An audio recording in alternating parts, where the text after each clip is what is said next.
Ismul A'zam, nama Allah juga, Bismillah juga, tapi Bismillah pakai apa gitu. Jadi Bismillah itu akan muncul rahasianya dengan berbagai macam rahasia jika ditambahkan setelah nama itu. Kenapa? Bismillah itu miftah kulli syai', pintu segala sesuatu. Kolbu ini kalau nggak dibuka dengan Bismillah nggak kebuka.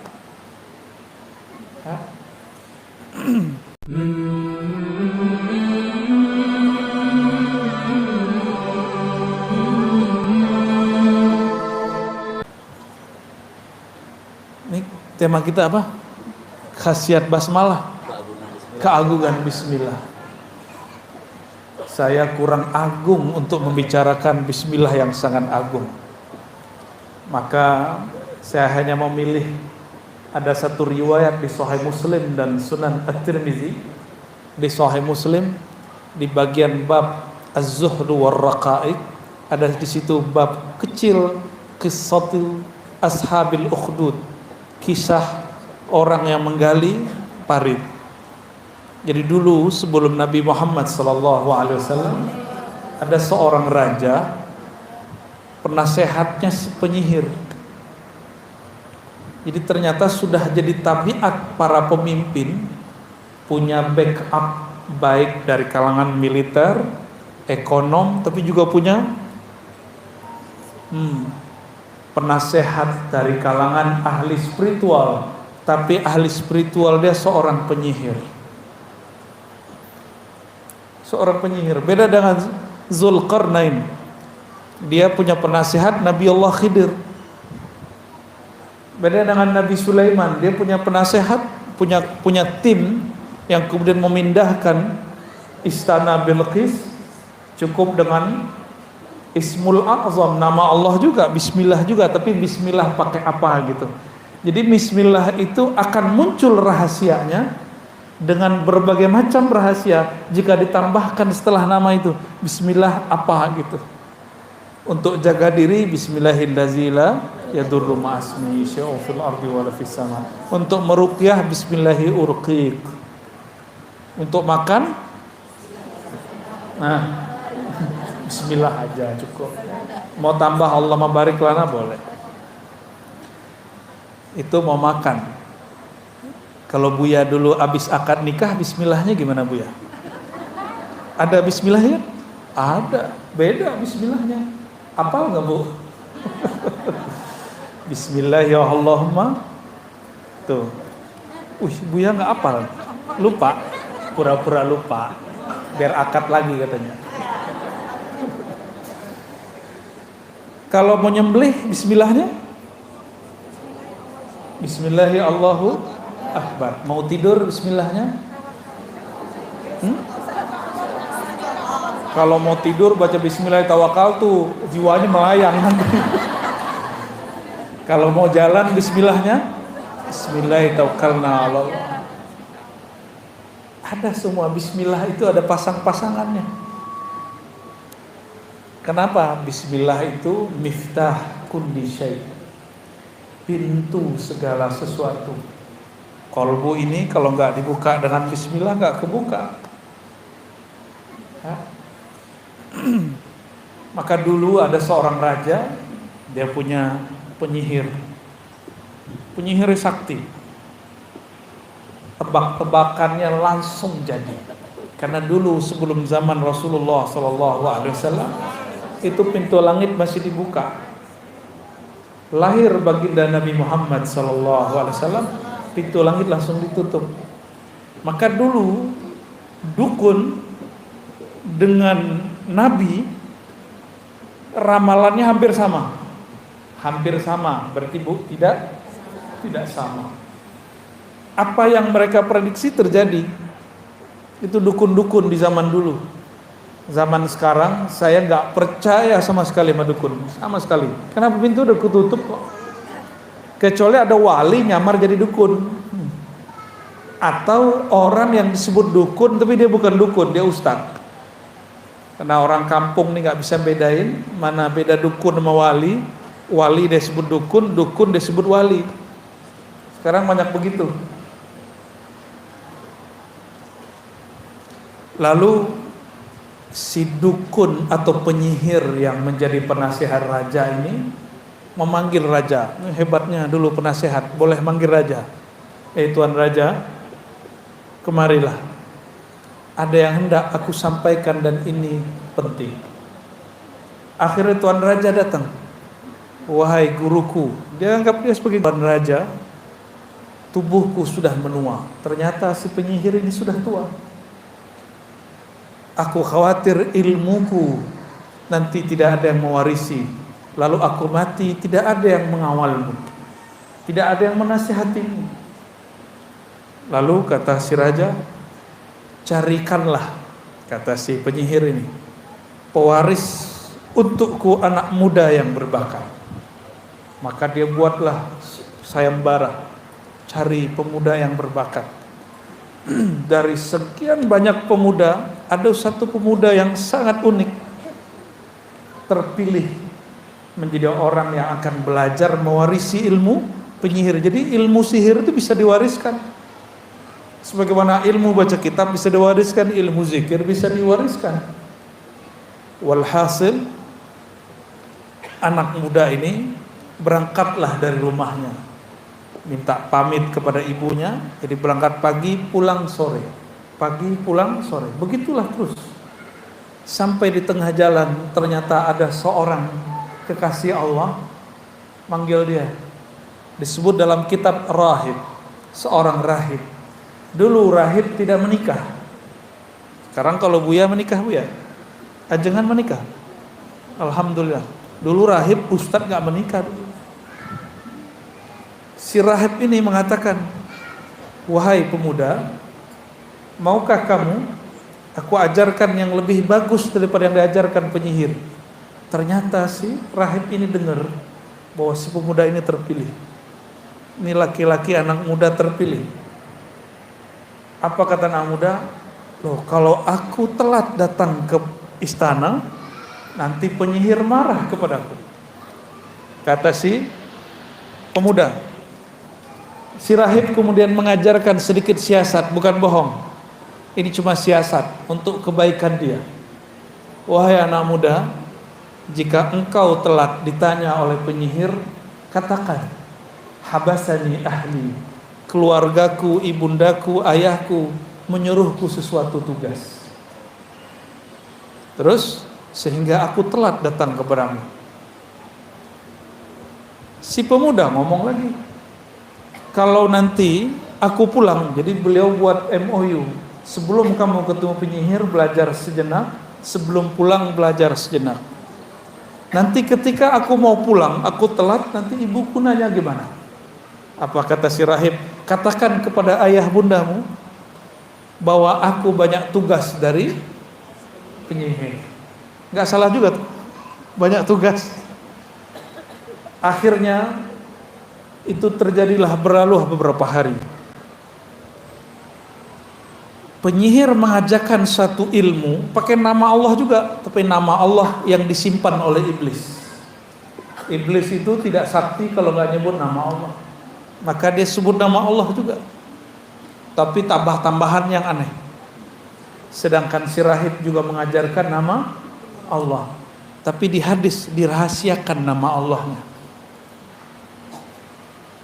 Di suatu perjalanan lagi ramai-ramai, ya, di perjalanan dia berangkat, dia mulai bingung yang benar rahib atau penyihir, karena ketika dicek dua-dua ilmunya bekerja.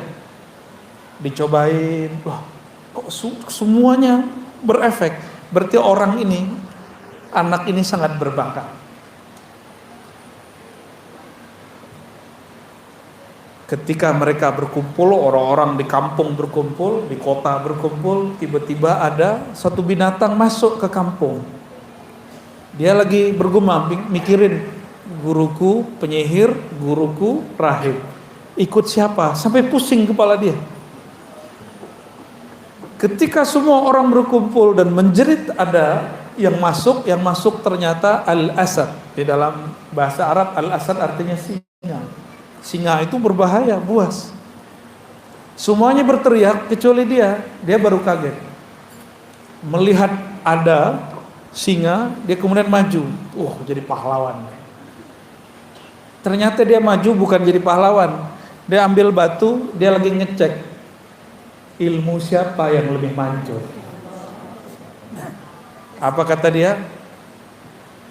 Yang pertama mengajarku bukan penyihir tapi rahib. Karena sebelum ketemu penyihir, ketemu rahib dulu. Kata dia, ya Allah, jika ilmu yang engkau ajarkan kepadaku melalui si rahib itu lebih hebat, afdal, dia gak bilang lebih benar, lebih hebat daripada ilmu yang diajarkan penyihir, berarti ilmunya benar dua-duanya. Cuma ada yang lebih sahih, ada yang tidak sahih, ada yang lebih mulia, ada yang tidak mulia. Maka dengan batu ini ya Allah, matikanlah singa yang mengganggu penduduk. Dia ambil, dia baca doa bismillah yang diajarkan oleh si rahib. Bismillah ada tambahannya, cuma sayang bismillahnya apa nggak disebut. Jadi ini nggak bisa diajarkan ke Bapak Ibu, ke Buya ya, ke ajengan. Cuma ini rahasia, saya nggak boleh ajarkan. Ada sir yang sudah menyebutkan, itu dirahasiakan. Karena nanti efeknya bahaya. Nanti ada orang asik nanti berubah jadi dukun. Awalnya jadi rahib, lama-lama jadi dukun. Dia lemparlah, baca bismillah depannya, setelahnya titik. Dia lempar. Faramal asada faqutila. Lalu dia melempar batu kepada singa. Singanya kena, nggak tahu. Belum kena barangkali, sudah jatuh duluan singanya. Itu bahasa singanya sudah jatuh. Sebenarnya bukan batunya yang mujarab, bismillahnya yang mujarab. Mati singanya, kaget ya. Semua penduduk tadi melihat, bukan penyihir, bukan pula rahib, tapi anak muda yang dia terpilih. Melihat seperti itu, besok dia mau berangkat, datang lagi ke rahib, setelah ke rahib berangkat ke penyihir. Di perjalanan gosip menyebar, ada anak muda sakti punya guru, satu master kegelapan, satu master cahaya. Berarti dia yin yang ya.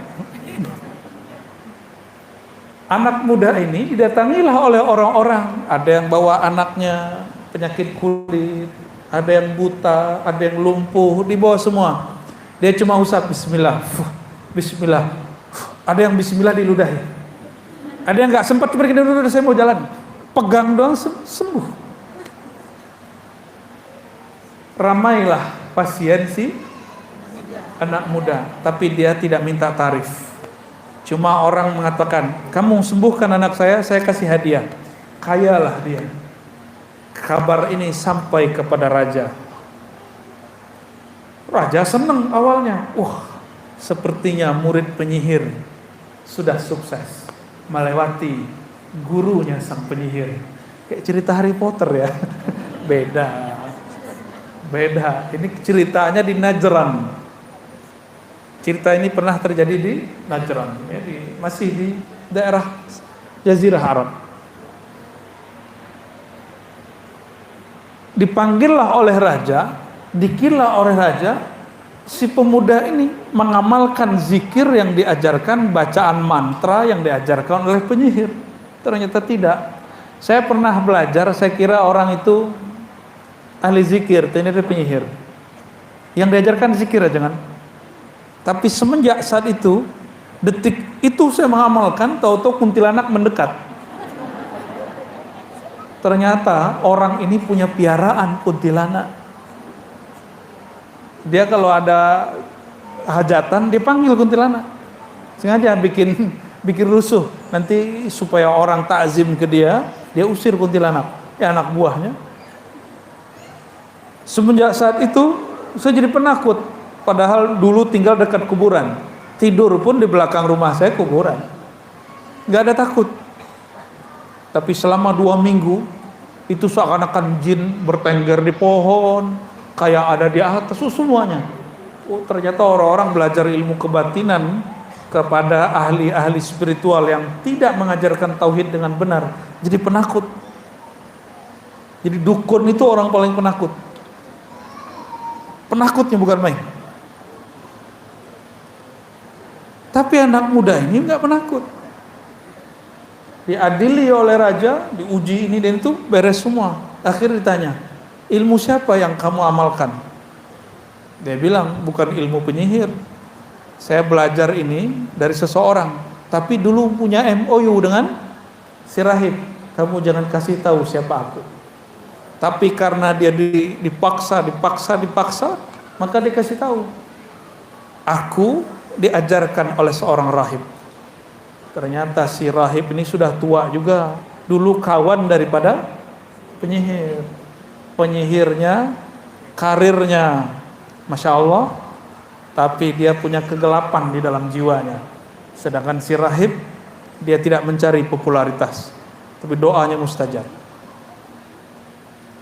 Karena si pemuda ini banyak orang yang sembuh olehnya, maka orang-orang mengikuti dia.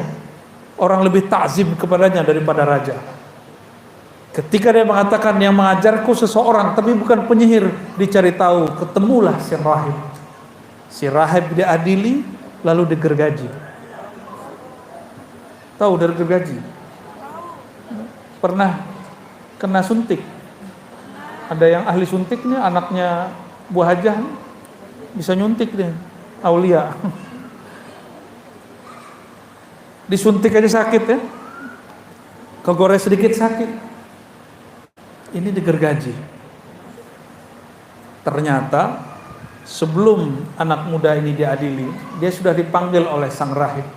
Kata sang rahib, wahai Ananda, engkau telah mencapai yang aku belum pernah mencapainya.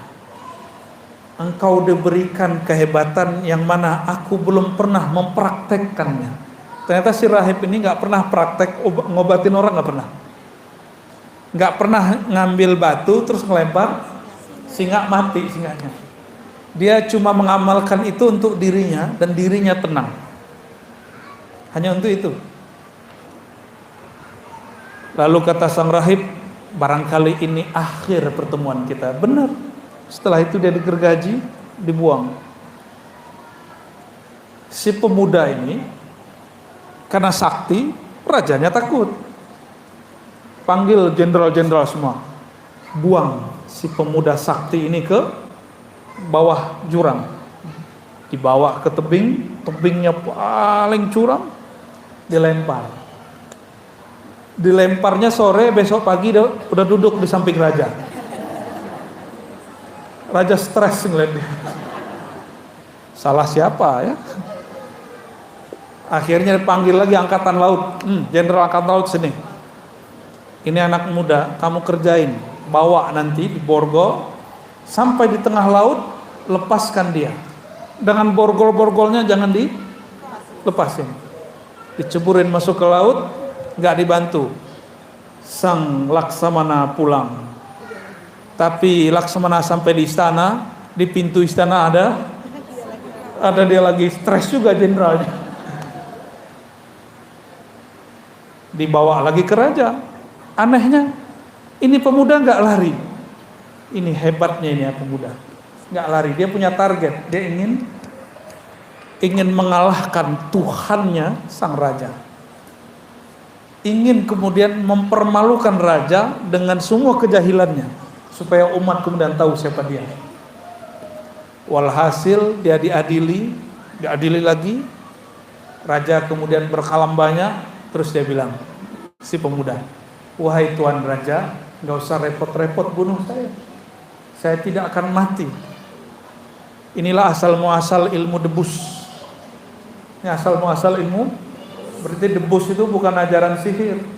Debus itu aslinya karomah para aulia. Si pemuda ini ngomong gini, mirip kayak Nabi Ibrahim, cuma ini lebih dahsyat. Wahai Tuan Raja, engkau baru mampu membunuhku jika engkau menyalibku lalu memanahku dengan satu bacaan. Rajanya semangat. Hanya engkau yang bisa memanahku. tapi dengan satu bacaan yang nanti aku bisikkan kepadamu. Kata si raja, oke. Besok pagi dia disalib. Jadi dulu biasa orang-orang yang mau dihukum disalib. Jadi itu bukan ajaran Kristus. Itu memang sudah kebiasaan orang lama. Tahanan-tahanan, orang jahat, orang-orang yang dibenci oleh penguasa, dia kemudian disalib. Setelah disalib, dia kemudian ngambil panah si raja ini, lalu membaca yang dibisikkan malam tadi kepadanya. Tolong kamu hafalkan ini, kata si anak muda. Hanya kamu yang boleh membaca ini, dan yang mujarab baca ini. Yang lain tidak. Panglima tidak, jenderal tidak, para jurid tidak. Karena semua kesaktian mereka itu di bawahku semua. Lebih sakti daripada panglima dia. Maka dia ambil panah yang paling bagus, diarahkan ke jantung si pemuda.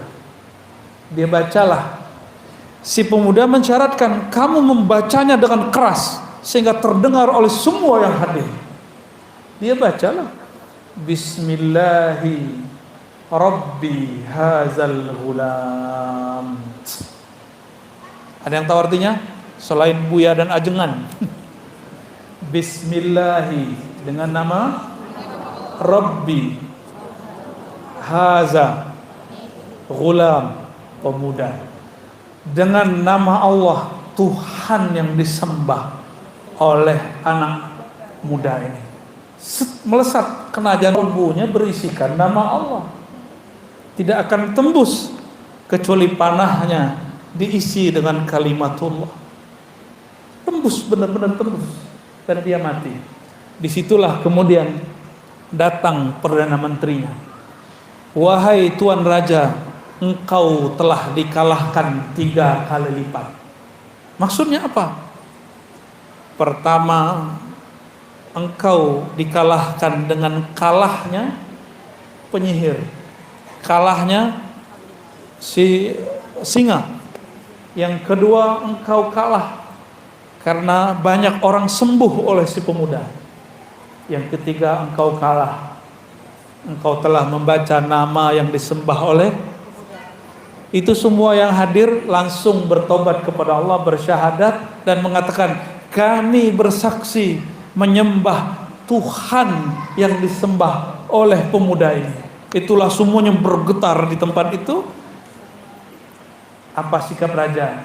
Sang raja udah tahu kebenaran, tapi dia masih tolak. Itulah sombong.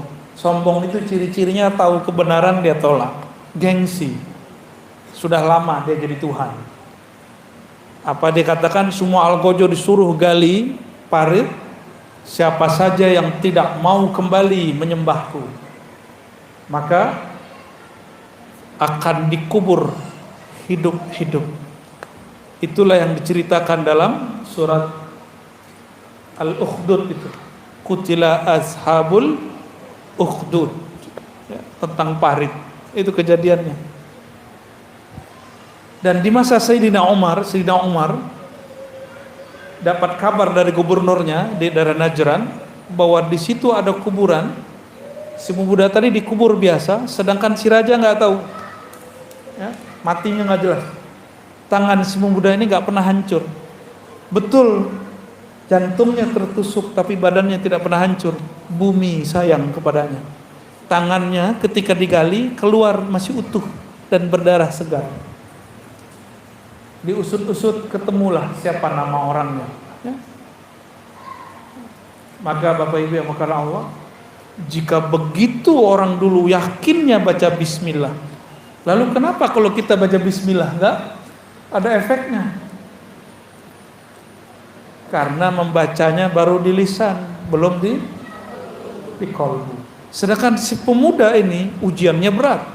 Satu gurunya rahib, satu gurunya penyihir. Tapi dia praktek langsung. Dia kemudian uji coba. Nah, kita ini kurang uji coba aja. Ya.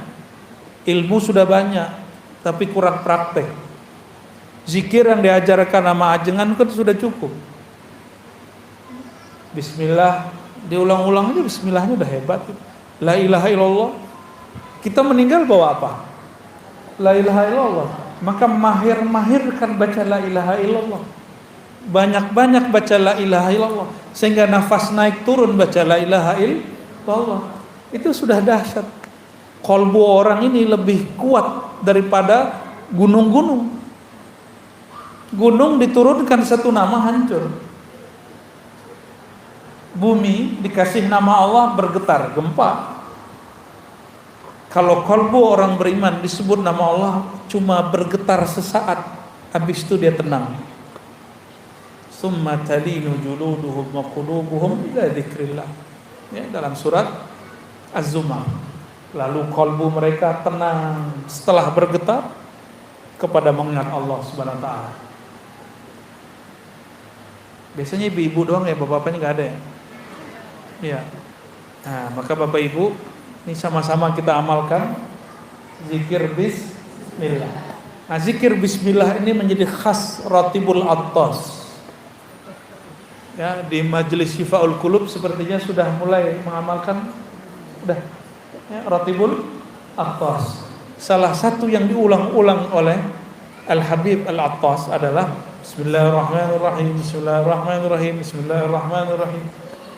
Itu mau ngambil rahasia sang pemuda tadi. Ya. Bapak Ibu yang bukan Allah, hakikat bismillah itulah hakikat Nabi Muhammad sallallahu alaihi wasallam. Maka siapa yang baca bismillah di saat itu dia sedang melangkah dengan Nabi Muhammad sallallahu alaihi wasallam. Itulah yang disebut al-khutwah al-muhammadiyah, langkah Nabi Muhammad. Jadi langkah Nabi Muhammad itu bukan gores nama Nabi Muhammad pakai kaki. Tapi langkah Nabi Muhammad semua langkah dimulai dengan bismillah. Nanti sebelum berdiri baca bis, mau duduk. Nah, ini bagian terakhir, apa makna basmalah? Supaya makna ini masuk ke dalam diri kita. Bismillah ada beberapa makna. Saya nggak usah kasih makna yang berat-berat, yang ringan-ringan aja. Dalam bahasa Arab biasanya jarang dimulai dengan jar majrur. Ba itu huruf jar, dengan. Jar majrur namanya. Biasanya dimulai dengan subjek, predikat atau kata kerja. Sekarang dimulai dengan. Apa maknanya? Berarti nama Allah lebih penting daripada orang yang bergerak itu. Nama Allah lebih penting daripada aktivitas yang mau dia buat. Maka dimulakan dengan nama Allah Subhanahu wa taala. Ya. Jadi bermula aku melakukan sesuatu dengan nama Allah. Itu maknanya. Abtadi'u bi bismillah. Jadi ada lafaz yang disembunyikan di dalam hati, yang dilafazkan cuma bismillah. Apa lafaznya? Aku mulakan segala sesuatu dengan nama Allah. Jadi sebelum ngapain, apa yang kita baca di hati? Lisan, di hati. Aku mulakan segala sesuatu, baru baca bismillah. Orang melakukan ini 40 hari aja jadi kekasih Allah. Jadi wali Allah langsung. Karena 40 hari dia mengamalkan itu, mau ngapain aja, mau berdiri, duduk, makan, mau ngapain saja begitu. Ciri-ciri kekasih Allah, lisannya la yazalu rataban bizikrillah, senantiasa basah menyebut nama Allah. Lisan hakiki bukan ini, lisan hakiki ada pada qalbu. Qalbu yang selalu tidak putus menyebut namanya. Qalbu itulah qalbu kekasih Allah. Kekasih Allah itu bukan orang yang punya performan berserban berkopiah, tapi orang yang di dalam kolbunya ada hiasan. Bismillahirrahmanirrahim. Tadi baca kayak pakai baju, pakai jilbab, pakai bismillah nggak Bu? Beneran. Copot baju baca bismillah nggak? Beneran. Ntar diintip sama jin-jin nakal. Jadi yang minat sama tubuh kita ini bukan hanya manusia. Makhluk halus bernama jin ini bukan memfitnah jin loh Pak ya. Itu minat sama tubuh ibu-ibu. Tubuh bapak-bapak ini hati-hati. Ada jin nakal juga, bisa ngerangin jangan mau buyain. Tapi kalau mereka buat dipegang, kebakar. jinnya kebakar. Panas. Ada nama Allah di dalam badannya ya. Alhamdulillah. Mau nama Allah mengalir di setiap darah? Amalkan zikir khafi yang diajarkan ajengan. Zikir khafi udah diajarin?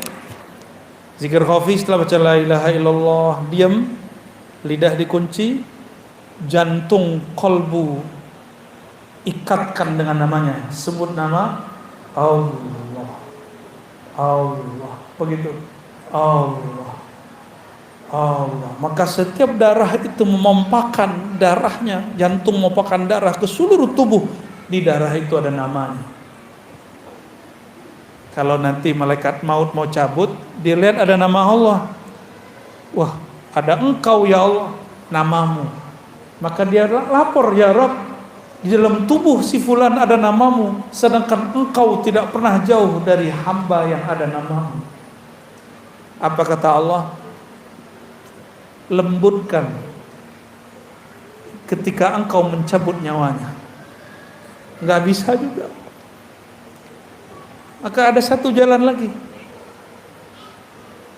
Orang kalau baca nama Allah, kolbunya langsung dipindahkan. Detik itu orang baca nama Allah dipindahkan ke taman surga. Cuma kita nggak nyadar kan? Jadi setiap orang yang zikir, di detik dia berzikir, ruhnya Allah pindahkan ke dalam taman surga. Cuma orang itu nggak sadar. Kenapa? Kolbunya punya mata basirah belum terbuka. Kalau Allah bukakan sekali, dia akan merasakan minimal ketenangan. Tenang itu sudah di surga itu. Karena mata ini tidak bisa mengibaratkan apa yang dirasakan kolbu. Nabi mengatakan mala ainun ra'at. Mata tidak pernah memandangnya, telinga tidak pernah mendengarnya, tidak pernah juga terbersit di kolbu manusia. Kolbu manusia. Tapi kalau kolbu ini mengenal Allah, apa kata Nabi? Dia telah masuk riyadul jannah, taman-taman surga. Jadi nanti ibu-ibu yang hadir ini rajin-rajin zikir khafi, zikir kolbu. Sebut nama Allah, maka di tubuh kita mengalir. Itulah sebabnya tadi almarhumah Bunda Tina bisa menyebut nama Allah, karena dia sudah menabung nama. Kita kalau lagi ada masalah, apapun masalahnya, yang di ATM keluar nggak? Keluar, ya. Ada urusan ini kita bayarin. Kalau di dalam ATM nggak ada apa-apa, utang ada, gimana mau bayarnya? Nanti kita punya masalah paling besar. Masalah paling besar dicabut nyawa oleh malaikat maut. Maka tabunglah nama Allah di kolbu. Dia akan hormat kepada orang yang akan dicabutnya. Jadi dia hormat dulu. Salam ta'zim dariku, wahai hamba Allah. Ya ayyatuhan nafsul mutmainnah. Diundang. Ini kalam dari Allah, wahai hamba Allah, aku tidak berani mencabutmu, tapi Allah sudah mengundangmu. Kalau diundang presiden senang nggak? Senang. Oh, saya belum tentu senang. Kita diundang juga, tapi nggak semua undangan kita terima. Ya, diundang gubernur, diundang bupati, senang nggak? Senang. Apalagi bisa selfie sama si pejabat. Di belakang hujat dia, pas ketemu selfie sama dia. Banyak yang begitu. Ya, Bapak Ibu yang makan Allah, kalau yang ngundang Allah berarti orang ini spesial. Wahai jiwa yang mutmainnah. Jiwa yang mutmainnah, kembali ke makna yang ada dalam surat Ar-Ra'd. Ala bidzikrillah tatmainnul qulub. Ketahuilah, hanya dengan menyebut nama Allah, qalbu menjadi mutmainnah. Maka jiwa mutmainnah yang dipanggil dalam akhir surat Al-Fajr itu jiwa yang berzikir. Boleh kita artikan, ya ayyatuhan nafsul mutmainnah, wahai jiwa yang sudah tenang dalam nama Allah. Itu maknanya. Wahai jiwa yang sudah damai dalam menyebut nama Allah, berpulanglah kepada Allah. Irja'i ila rabbiki, pulanglah kepada Tuanmu. Rabb dalam bahasa Arab itu artinya Tuan. pemilikmu, siapa yang memilikimu, wahai kolbu, wahai jiwa? Itulah pemilik surga. Ila rabbiki radiyatan mardiyah. Senang nggak kalau dijemputnya pakai kendaraan yang bagus, disambut oleh orang-orang yang mulia? Senang nggak? Senang. Ini bukan curhat. Saya dulu pernah diundang di suatu yayasan besar, tapi si ketuanya ada, tapi dia nggak menyambut saya. Padahal acara-acara dia. Mau pulang, saya tunggu-tunggu. Mana nih ketuanya? Mana nih kiainya? Enggak juga muncul. Begitu ya cara kamu nyambutnya dalam hati. Bukankah sunnah Nabi, orang percaya kepada Allah hari akhir, falyukrim dhaifah, hormati tamu. Saya sudah tahulah ukuran dia, ya sudah. Secara manusiawi kita tersinggung dan gak nyaman. Jadi 2 hari di tempat itu hati saya tersiksa, gak nyaman sama sekali. Bayangkan orang-orang yang tidak disambut oleh sang pemegang kunci surga, maka dia dalam masa penungguannya dalam barzakh, sedihnya bukan main. Itulah siksa yang sebenarnya. Alam barzakh itu rajanya Nabi Muhammad. Padang mahsyar rajanya Nabi Muhammad. Ana sayyidu waladi Adam yaumal qiyamah. Aku rajanya manusia di hari kiamat. Hari kiamat dimulai dengan kematian. Oleh karena itu, dalam baca bismillah ada satu makna lagi yang mesti difahamkan. Aku mulakan dengan nama Allah, mengikut Sayyidina Rasulullah. Coba ulangi.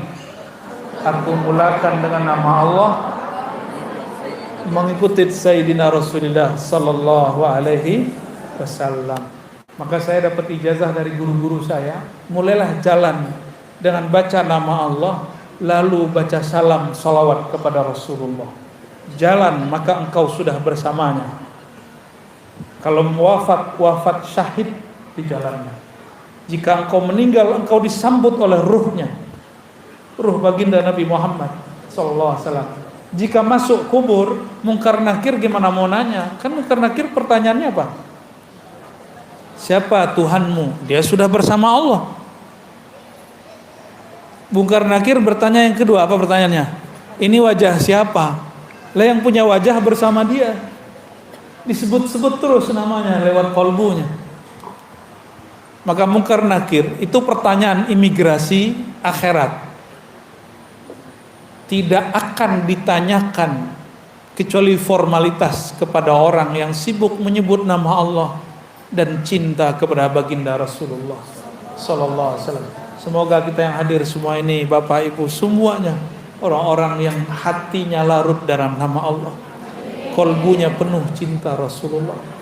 Termasuk kami yang berkalam, Ajengan Asep, ya, Buya Junaidi Akbar, ya, dan semua yang hadir, semua panitia, semua khidmat kita dalam nama Allah, mengikuti baginda Rasulullah sallallahu alaihi wasallam. Ya. Enggak ada tanya jawab kan? Ada. Dua. Oke. Fadhal.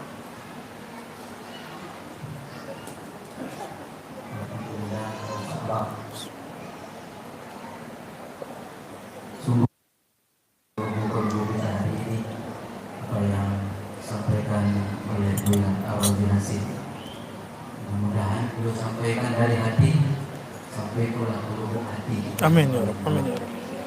Kita meninggal dalam kalimat Allah. Mungkin kita buka 2 pertanyaan saja. Ada tadi yang sempat menulis? Kalau sudah ditulis sampaikan ke depan atau langsung? Silakan.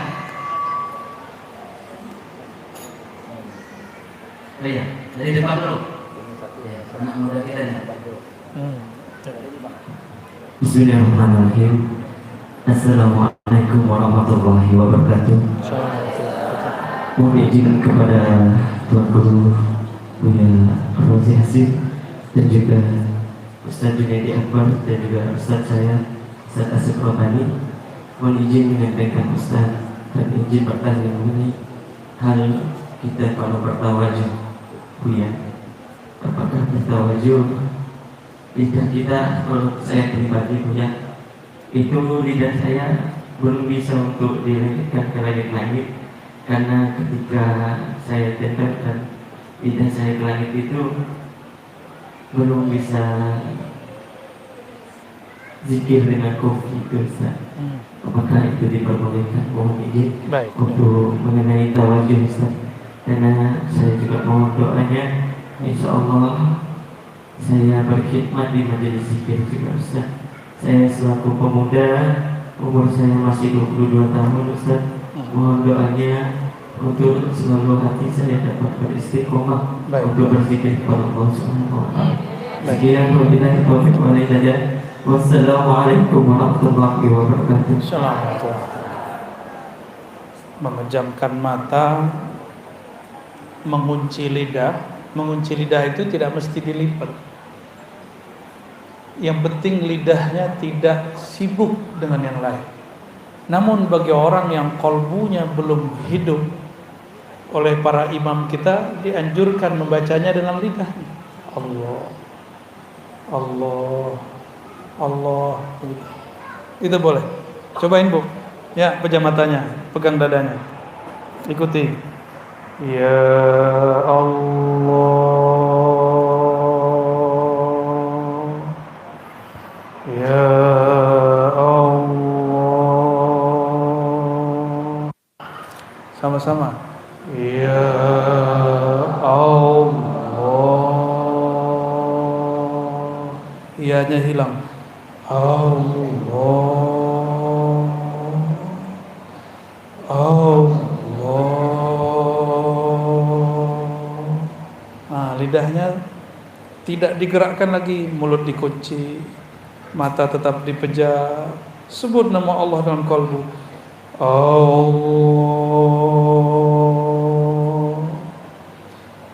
Allah, Ya Allah, Muhammadur Rasulullah SAW. Ya, cukup. Terasa nggak terasa, nama Allah sudah masuk. Ya, jadi rasa itu nggak mesti dikunci lidahnya. Yang penting kolbunya bergerak menyebut nama, karena hakikat yang menyebut nama itu kolbu. Tapi jika kolbu belum bisa sendiri, temani dengan lidah. Allah, Allah, Allah. Tapi sebaik-baik zikir khafi, ma khafi, yang suaranya tidak terdengar. Kita baca dengan lidah, tapi cuma kita yang dengar. Itu juga boleh. Ya, jadi jangan sampai kalau lidahnya belum dikunci ganggu orang. Gitu ya. Nikmat orang yang kolbunya ada nama Allah, hidupnya nggak pernah kesepian. Berarti orang-orang yang kesepian siapa? Yang kolbunya sepi dari nama Allah. Kolbunya sepi dari nama Allah. Orang yang menyebut nama Allah di kolbunya, Allah menyebut namanya dalam zatnya. Orang yang sebut nama Allah di keramaian, Allah sebut nama dia di majlis para syuhada, majlis para aulia, majlis para anbiya, mursalin dan malaikat. Itu yang disebut selebritis langit. Jadi ada selebritis langit, walaupun nggak banyak follower di Instagram nggak apa-apa, nggak banyak teman di Facebook nggak apa-apa, bahkan nggak punya IG dan Instagram nggak apa-apa. Yang penting nama kita disebut-sebut di sana. Tapi nama yang mana yang disebut? Nama yang dikasih orang tua? Belum tentu. Nama yang Allah kasih kepada kita. Setiap hamba itu dikasih nama, Pak. Nama kehambaan. Pakai Abdun di depannya. Abdullah, Abdurrahman, Abdurrahim. Itu namanya kehambaan. Nah, masing-masing kita ada nama itu. Jadi nggak usah khawatir.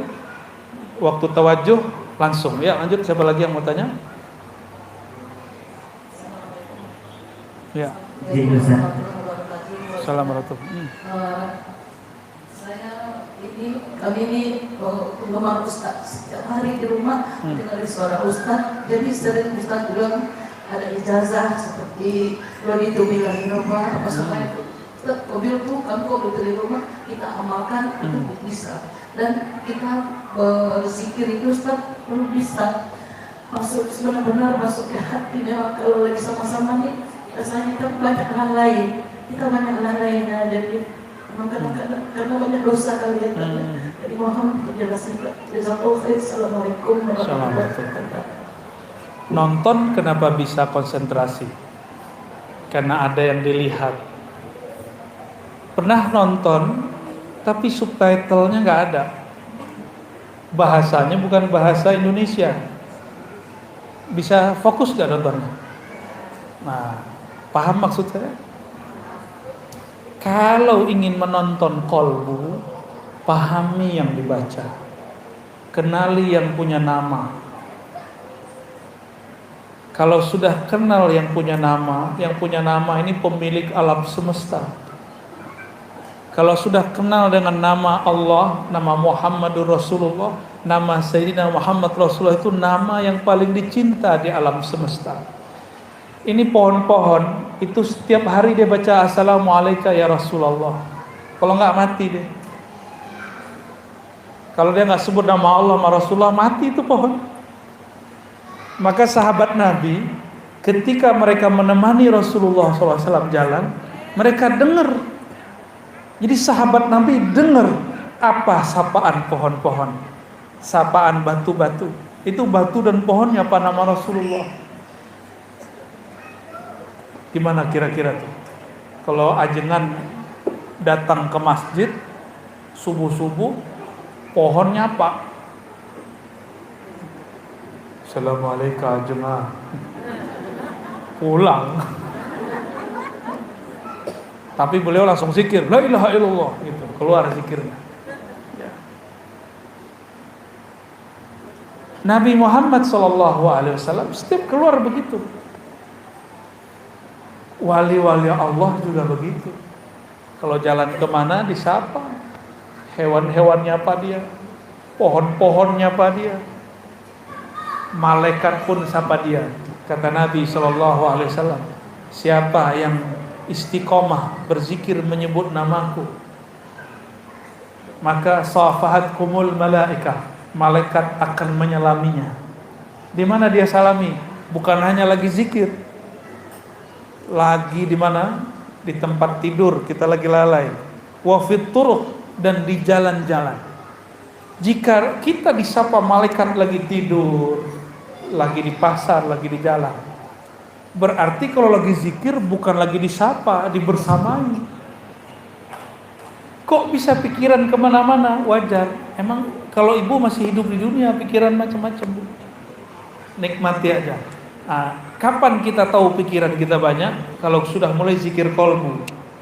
Jadi sebenarnya ciri-ciri orang mulai dibukakan pintu khusyuk kepadanya, disebut nama Allah, lalu dia tahu, kok pikiran saya banyak ya?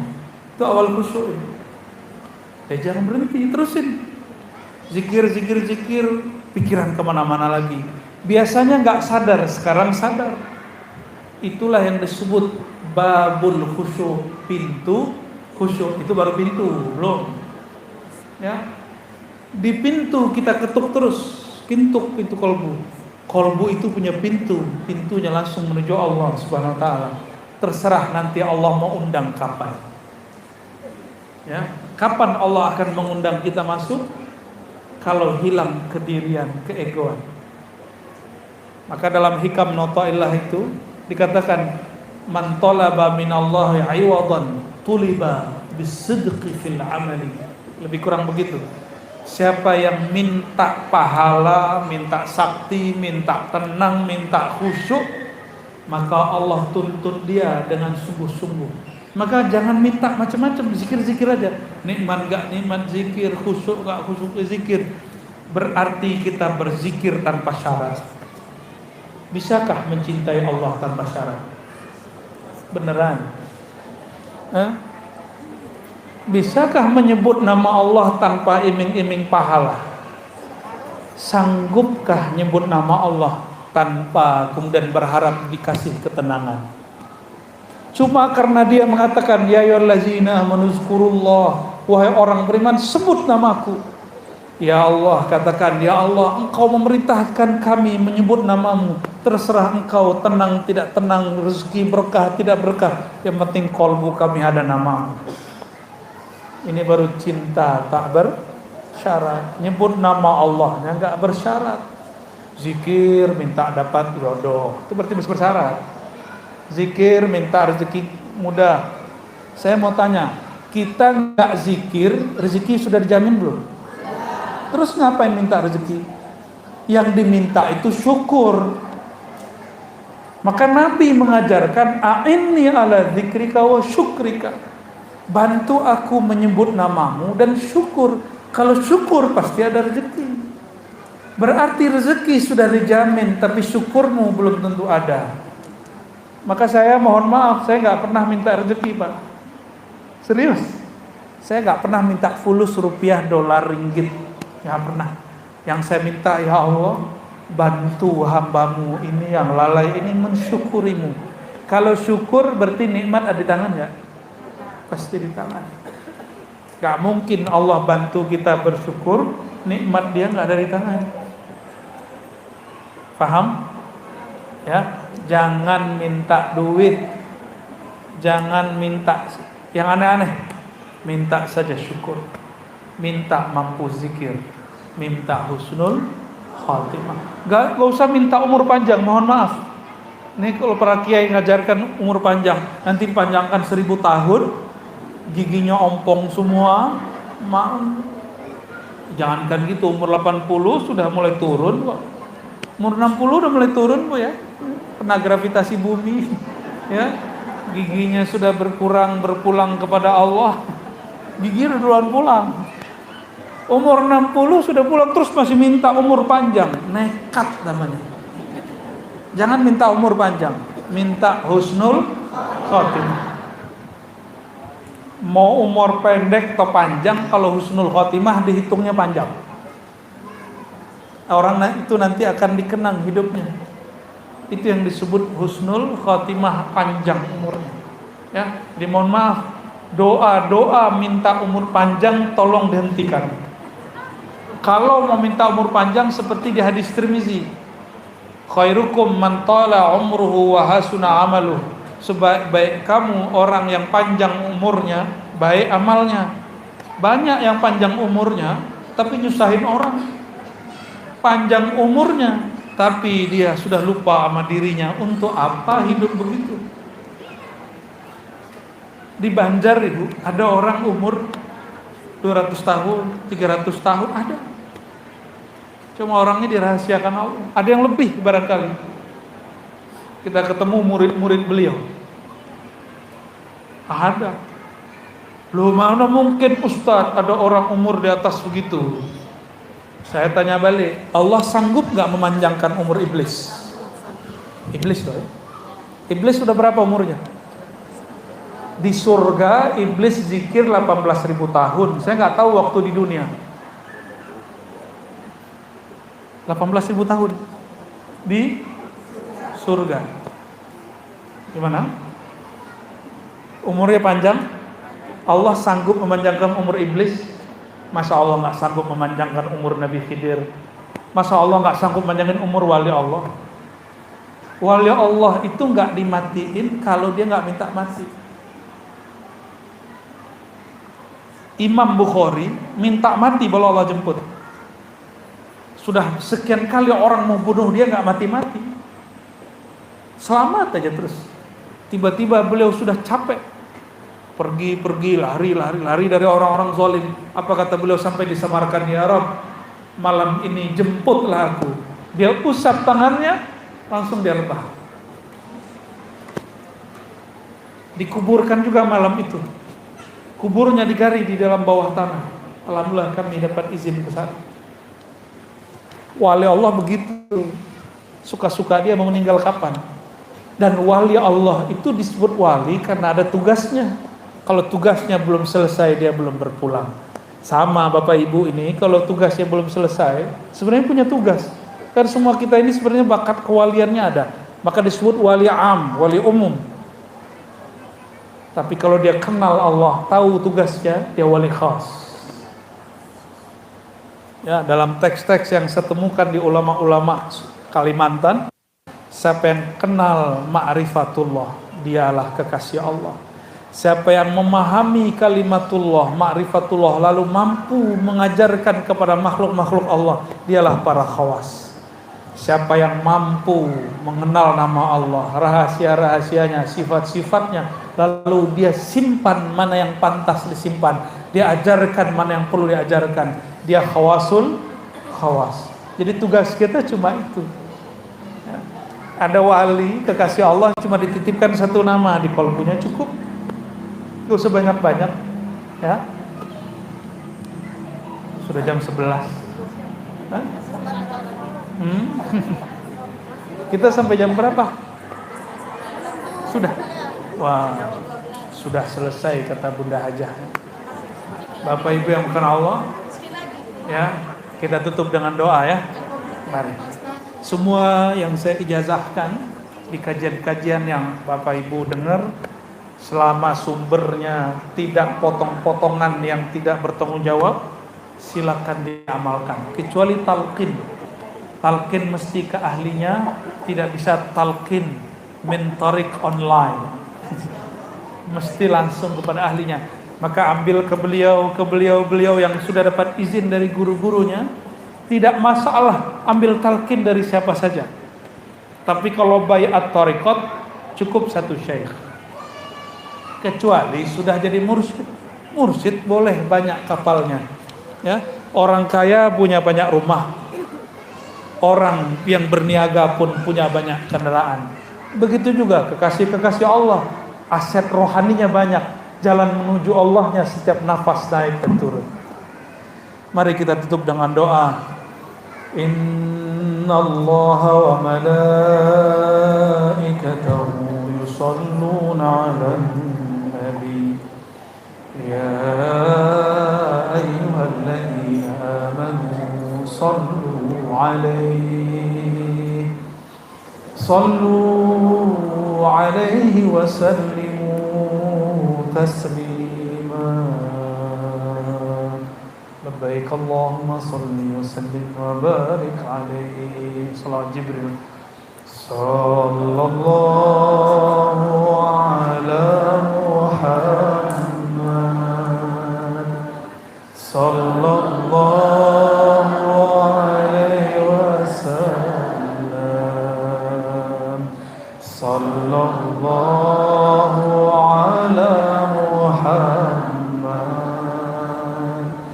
صلى الله عليه وسلم صلى الله على محمد صلى الله عليه وسلم طلع البدر علينا من ثنيات الوداع وجب الشكر علينا ما دعا لله داعي صلى الله على محمد صلى الله عليه وسلم صلى الله على محمد صلى الله عليه وسلم الفاتحة أعوذ بالله من الشيطان الرجيم صراط الذين أنعمت عليهم اللهم يا رحمن يا رحيم يا كريم يا عظيم يا من هو الأحد الصمد يا Allah yang maha pemurah, yang maha rahman, maha penyayang, yang maha rahim, yang maha dalam kasih sayang, yang maha ghafar, yang maha mengampuni dosa yang tampak, yang maha ghafur, yang maha mengampuni dosa yang tersembunyi. Faghfir lana ya ghaffar ya ghafur dzunubana. Ya Allah, siang ini kami mengakui semua dosa-dosa kami. Dosa mata yang memandang, dosa telinga yang mendengarkan, dosa lisan yang menyakiti dari, dosa perut yang pernah makan yang haram, yang subah, tapi menyebut nama Engkau ya Allah. Dosa kemaluan kami, tangan kaki kami, dosa dari ubun-ubun sampai ujung kaki. Ampunkan ya Allah semua dosa kami. Dosa solat yang tidak khusyuk, dosa kolbu yang khianat, dosa kolbu yang sombong, dosa kolbu yang ada iri dengki, dosa kolbu yang di dalamnya ada nama selain Engkau ya Allah. Ya Allah, Engkau mengatakan melalui lisan Nabi-Mu, yanzuru ila qulubikum, Engkau hanya memandang ke dalam kolbu kami. Tapi maafkan, ampun beribu ampun ya Allah, di kolbu kami namamu belum bertahta ya Allah. Di dalam kolbu kami masih ada nama dunia ya Allah, nama pekerjaan, pasangan, anak-anak ya Allah, nama yang tidak Engkau sukai ya Allah. Allahumma ya Allah, dengan izzah-Mu ya Allah, dengan kekuatan-Mu ya Allah, dengan namamu Al-Kabir ya Allah, kecilkan selain namamu ya Allah, besarkan hanya namamu dalam kalbu kami ya Allah. Allahumma ya muqallibal qulub, ya musarrifal qulub, sabbit qulubana ala dinika wa ta'atik. Ya Allah, kami telah berusaha zikir, tapi di tengah zikir kami tidak khusyuk ya Allah. Maka dengan keagungan-Mu, kemurahan-Mu ya Allah, sabbit qulubana, tetapkan kolbu kami, nikmat tidak nikmat istiqamahkan kami ya Allah, khusyuk tidak khusyuk istiqamahkan salat kami ya Allah. Allahumma ya Allah, jagalah negeri kami ya Allah, jagalah ulama-ulama kami ya Allah, umara-umara kami ya Allah, jagalah guru-guru kami ya Allah, jagalah orang tua kami ya Allah, ampuni dosa-dosa mereka ya Allah, jagalah pasangan kami ya Allah, jagalah anak keturunan kami ya Allah, saudara-saudara kami ya Allah, wabil khusus siapapun yang hadir dan mendengarkan kajian ini ya Allah, turunkan nur-Mu ke